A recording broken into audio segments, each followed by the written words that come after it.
अस्सलाम वालेकुम गाइस। तो कैसे हैं आप सब लोग? उम्मीद है आप सब लोग खैरियत से होंगे। तो welcome to my YouTube channel MFUI official. Guys, आपको पता है रिसेंटली एक बहुत बड़ा धमाका हुआ है 17 सितंबर को।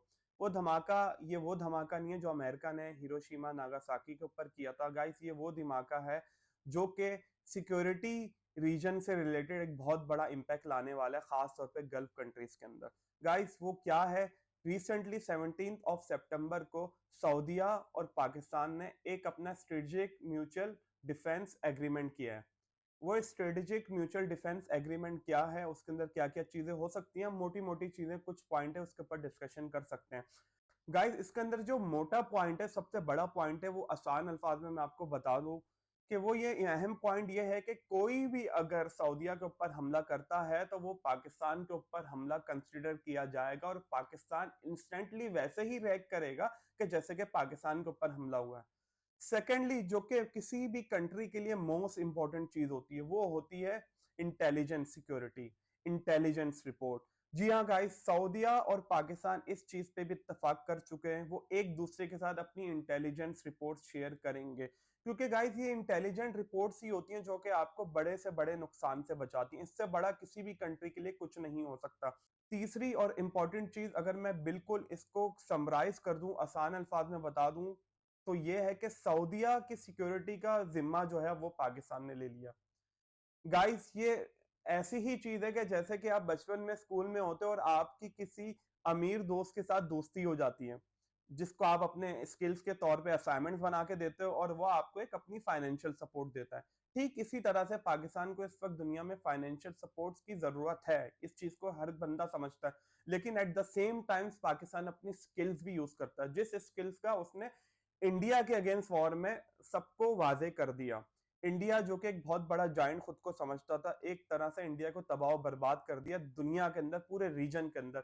इंडिया की जो इमेज थी पाकिस्तान से जंग बंदी से पहले, वो पाकिस्तान से जंग बंदी के बाद बिल्कुल ही घुटनों पे आ गई है। जिस तरह से इंडिया की फैलाई गई जंग को पाकिस्तान ने सिर्फ 6 घंटों में चिकनाचूर कर दिया और इंडिया को घुटने टेकने पड़ गए थे डोनाल्ड ट्रंप के आगे।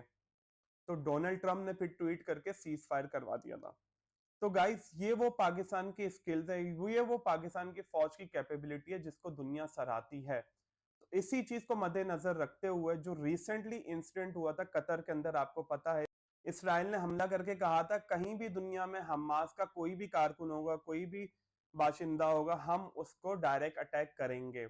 इस चीज को मद्देनजर रखते हुए एक अलायंस भी बैठी थी पाकिस्तान की गल्फ कंट्री के साथ, जिसके अंदर इराकी लीडर ने भी कहा था कि हमें भी एक नेटो टाइप एक इस्लामिक अलायंस बनानी चाहिए। लेकिन वो नेटो टाइप एक इस्लामिक अलायंस अभी तक तो नहीं बनी। अलबत्ता सऊदीया ने पाकिस्तान के साथ जरूर म्यूचुअल एग्रीमेंट कर दिया डिफेंस से रिलेटेड, और हो सकता है कि इस एग्रीमेंट के होने के बाद कुछ और गल्फ कंट्रीज भी इसमें शामिल हो, जिसका बड़े पैमाने पे जो चांसेस हैं वो कतर के मुझे लग रहे हैं, क्योंकि जो कतर ने रिसेंट पास में फेस किया है वो हो सकता है। गाइस, ये जो एग्रीमेंट है पूरा सऊदी और पाकिस्तान का, ये इस वक्त काफी कंट्रीज के अंदर अंडर ऑब्जर्वेशन है। अंडर ऑब्जर्वेशन खास तौर पे ईरान के अंदर और इंडिया के अंदर, क्योंकि ईरान और सऊदीया के जो ताल्लुकात हैं पास में इतने अच्छे नहीं रहे। ठीक है ना, रिसेंट पास में ईरान और पाकिस्तान के भी कुछ ताल्लुकात अच्छे नहीं थे। इसी तरह से इंडिया की काफी सारी ट्रेड, काफी फाइनेंशियल इकोनॉमी हब जो है सऊदीया में भी है। तो इंडिया भी इस एग्रीमेंट को ऑब्जर्व कर रहा है अपने एंड पे, ईरान भी इस एग्रीमेंट को अपने एंड पे ऑब्जर्व कर रहा है, लेकिन अभी तक किसी भी की तरफ से कोई ऐसा रिएक्शन नहीं आया जो इस एग्रीमेंट से रिलेटेड हो। हाँ, अलबत्ता दुनिया में इस चीज को जरूर ऑब्जर्व किया जा रहा है कि ये जो इतना बड़ा चेंज आया है पाकिस्तान एंड सऊदीया के रिलेशनशिप में, इसका दुनिया पे क्या इम्पैक्ट होगा। खास तौर पे अगर मैं ये बोलूं, इसराइल ने अपना सर पकड़ लिया, क्योंकि देखिए पाकिस्तान एक आम कंट्री नहीं है, पाकिस्तान एक न्यूक्लियर पावर है। पाकिस्तान इंडिया जैसे ममालिक को शिकस्त देने की सलाहियत रखता है और रिसेंट पास में पाकिस्तान ने प्रूव भी किया। तो पाकिस्तान क्या है, किसी को साबित करने की जरूरत नहीं है। इन दी एंड पाकिस्तान की नीड है पाकिस्तान के पड़ोसियों को। आप चाइना को देख सकते हैं, आप अब सऊदीया को देख सकते हैं, कतर भी आएगा, काफी कंट्रीज हैं जो पाकिस्तान के साथ अलायंस करने की कोशिश करेंगे। तो गाइस, उम्मीद है आपको पाकिस्तान और सऊदीया के दरमियान जो ये स्ट्रेटेजिक म्यूचुअल डिफेंस एग्रीमेंट जो हुआ है ये आपको समझ में आ गया। गाइस, ये मैंने बहुत सारे पॉइंट्स को समराइज करके 3-4 पॉइंट्स में आप लोगों को बताया, ताकि वो लोग जो इस चीज को नहीं समझ पाए वो समझ सकते हैं। उम्मीद है गाइस आपको मेरी वीडियो अच्छी लगी होगी, तो कमेंट सेक्शन में जरूर बताइएगा ये जो एग्रीमेंट है ये खित्ते में क्या रिएक्शन ला सकता है। तो मिलता है आपसे नेक्स्ट वीडियो में, तब तक के लिए मुझे इजाजत दीजिए। अल्लाह हाफिज।